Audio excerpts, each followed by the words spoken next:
Oil prices have fallen to their lowest since the war began after President Trump signed a deal with Iran. Joining us now to discuss is Rod Martin, geopolitical analyst and founder and CEO of Martin Capital. So, Rod, thank you for joining us today. You know, many critics before was talking about how this conflict will send oil prices, gasoline prices up, but we're now seeing oil fall a lot in a short period of time. So what do you say to those concerns today? Well, it's exactly as we predicted. We've been saying on here for months, the minute this war is over, all of these prices are going to stabilize. They're going to return to normal. And the long-term result is going to be better than what was normal. The first and foremost reason for that is that the threat to the Strait of Hormuz is not a new thing. The Iranians have been holding that over the world's head since the 80s.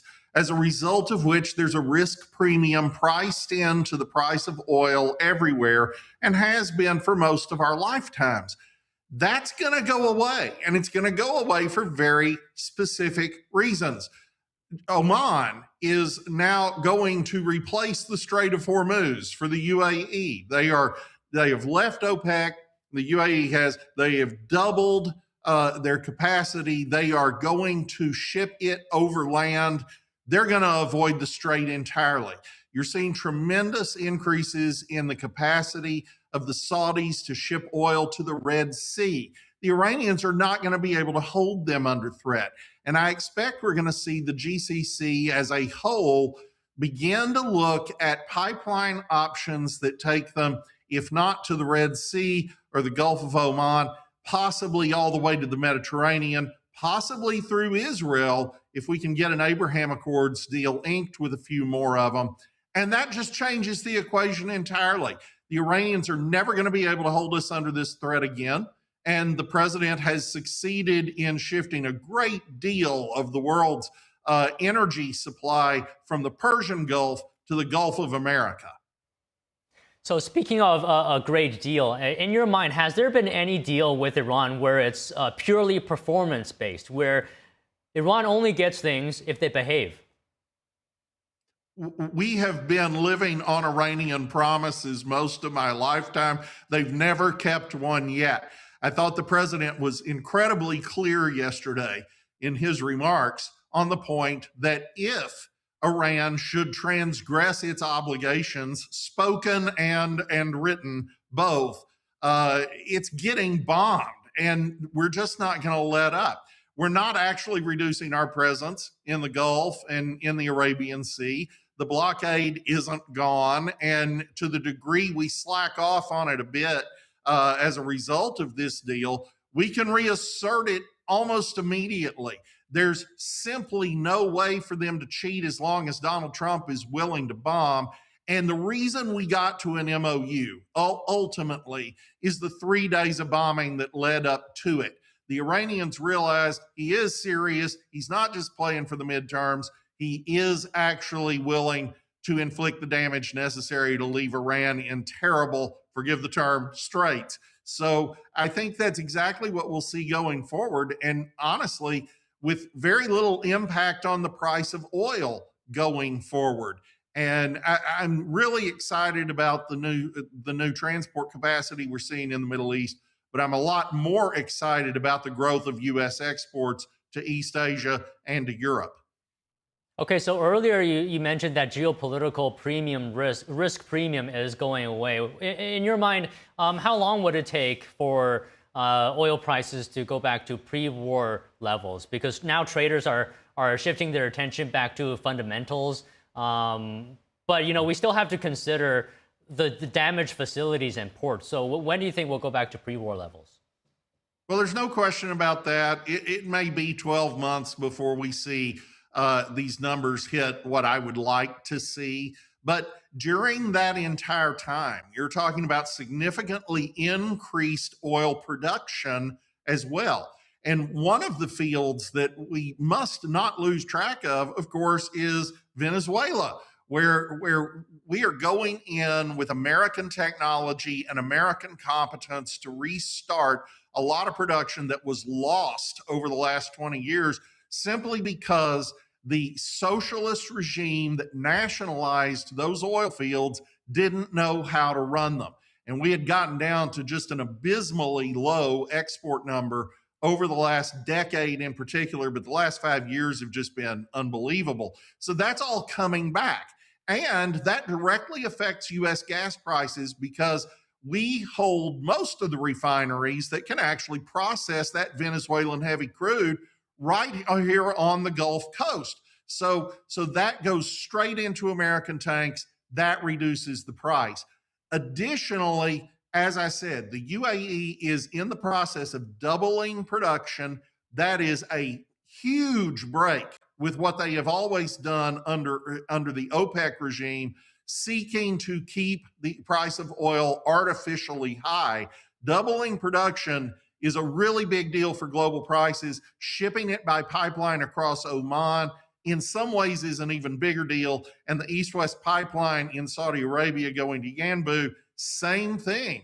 It just de-risks everything, and it equals a lot more crude, and in the American market, actually quite a lot more gasoline as well. You talk about increased production. How big is the hole right now for global oil inventories that needs to be filled? Well, not as big, I think, as people are thinking, because you will recall that a few weeks ago, the president gave Russia waivers for some of their oil exports. So, for the first time since the beginning of the Ukraine war, they were able to sell some of this oil on the open market at something approaching normal prices. They have been selling most of that oil to China and previously India as well at an incredibly steep discount to market. So they have been able to help us fill the gap. Increased production here has helped us fill the gap. And that's really the key thing. There were also an awful lot of barrels on the water when the war broke out. That has not completely gone away. And of course, there are a lot of tankers in the Gulf that are now it's not so much that they're able to get out. They were probably able to get out throughout the war. It wasn't insurable. They couldn't maintain insurance to get those tankers through the strait. That was the real threat. And now that goes away too. And this is where the president's facility through the Development Finance Corporation to underwrite some of that maritime risk really kicks in and makes a difference. We can get shipping moving quicker, I think, than most of the pessimists believe. So, Rod, I want to talk a bit more about the deal itself, the MOU. There's some criticism surrounding it. Isn't it the case that usually after a war, that neither side achieves, maximum goals that they want, but the important thing is that Iran is not getting a nuclear weapon? Yeah, nobody ever gets everything they want. And here's what we got. We decimated the top leadership of Iran, the people who were responsible for carrying out terrorist attacks all over the region. And yes, against the United States, unquestionably, going back 47 years. But most of their targets are other Muslims, or Israel, one or the other. The Houthis are a creature of Tehran. Hezbollah is a creature of Tehran, a proxy army for the regime. And those guys have done far more damage to Lebanon than they have to Israel. Same thing with Hamas. So that layer of the regime's leadership and the money they were using to finance that and the factories they were using to build arms to supply that, that's gone. And we have taken out, depending on the estimates, you're hearing something between 70 and 80% of Iran's ballistic missile capacity. That's gone. And the nuclear sites are largely gone. So this is a thumping military victory. And I can understand why some people are kind of bummed on the terms of the MOU because, okay, we didn't get to regime change. Well, you weren't going to do that militarily from the United States without a ground invasion. That was always, and the president said from the beginning, always going to have to come from the Iranian people. And my guess is that's still very much on the table because the regime has been greatly weakened. It has been nearly bankrupted. And The people are no happier than they were in January. I think we've probably been using this time to arm and train key Iranians inside the country. I suspect that the worst days for the regime still lie ahead. So for those people who are saying things about this MOU, do you think as it stands today, the 14 points in this MOU 3 or 4 months ago, where the Iranian regime had its military, its navy, do you think that regime would have signed the 14 points today 3 or 4 months ago? Absolutely not. And honestly, wouldn't have signed it a month ago or 2 weeks ago. The impetus for the signing was the 3 days of bombing that came immediately before the agreement on Sunday. We demonstrated something that they simply didn't believe, that the American president would back up his words with force after he had stopped. They had gambled on this erroneous view of the Americans that we were scared of this, that we didn't have the stomach for this, that we wouldn't continue this. And honestly, Trump gave them a dose of what Nixon and Kissinger gave North Vietnam in December of 72. Now, hopefully, we don't screw up over the next 2 or 3 years like the Democrats did in the early 70s and end up throwing away what we won. But the truth is, this is a military victory that led to a peace deal that, while imperfect, is massively superior to what we had. And the president isn't kidding. Iran will never have a nuclear weapon. That was the single most important thing that had to happen.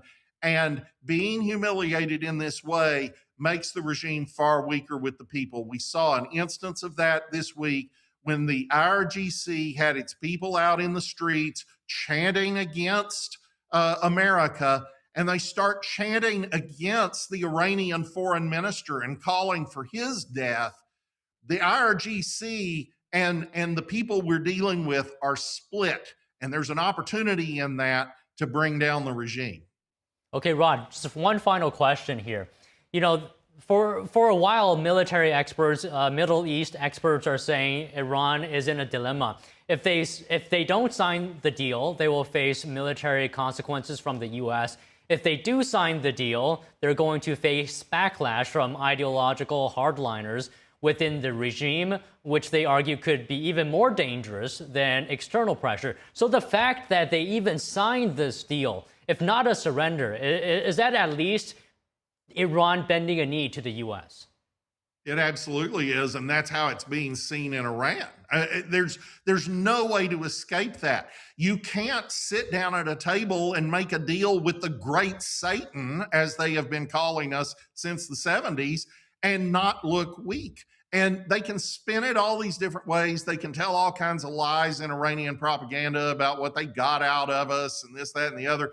They're not getting any of that out of us without performance. There isn't going to be any sanctions relief or blockade relief or release of any of their escrowed funds. None of that is happening until and unless they show concrete compliance, first and foremost having to do with what the president calls the nuclear dust, which really isn't. It's actually highly enriched uranium, 60% or more, that they moved in the immediate run-up to our bombing of Fordo and Isfahan last year. And we have to recover that to make sure that they can't build the 11 bombs that they arrogantly told Trump's negotiators at the outset of this back in the winter.